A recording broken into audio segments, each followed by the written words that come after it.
여성 영무원이 한 남성이 휘두른 흉기에 찔러 사망하게 된 건데요. 이 가해 남성 같은 경우에는 차차 설명해 드리겠지만은 피해자를 기다리다가 따라 들어가면서 이 범행을 저지른 것으로 파악이 되고 있습니다. 피해자는 피를 흘리며 쓰러지는 와중에서도 비상벨을 울렸고요. 달려온 영무원들과 시민들이 힘을 합쳐서 가해자를 붙잡았는데요.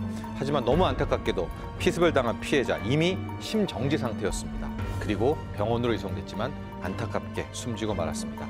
자, 이 가해 남성 모든 범행이 계획적이었었습니다. 일단 흉기를 미리 준비하고 있었고요. 증거를 남기지 않으려고 일회용 위생 모자도 착용한 것으로 알려지고 있습니다.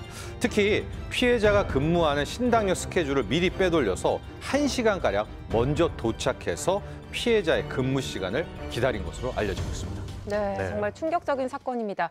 어떻게 피해자의 순찰 근무 시간을 알았을까 싶었는데 아니나 다를까 이 가해 남성 피해자의 전 직장 동료로 밝혀졌다고요. 그렇습니다. 현장에서 체포된 가해 남성 31살 전모 씨인데요. 알고 봤더니 2018년 서울교통공사에 함께 들어갔던 전 직장 동료이자 입사 동기인 것으로 파악이 됐고요.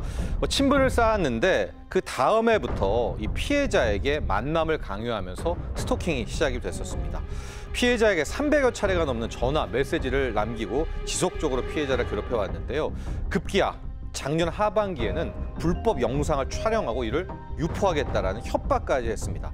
자, 이에 피해자는 결국 작년 10월 전 씨를 이 불법 촬영과 협박 혐의로 고소를 했습니다. 자, 이렇게 되자 이 회사 측에서도 가만히 있지 않겠죠. 이 전 씨 직위 해제를 당했는데 그러나 이때도 이 가해 남성 이 스토킹을 멈추지 않았습니다. 그래서 이제 스토킹 혐의로 또 재차 고소를 하게 된 거고요.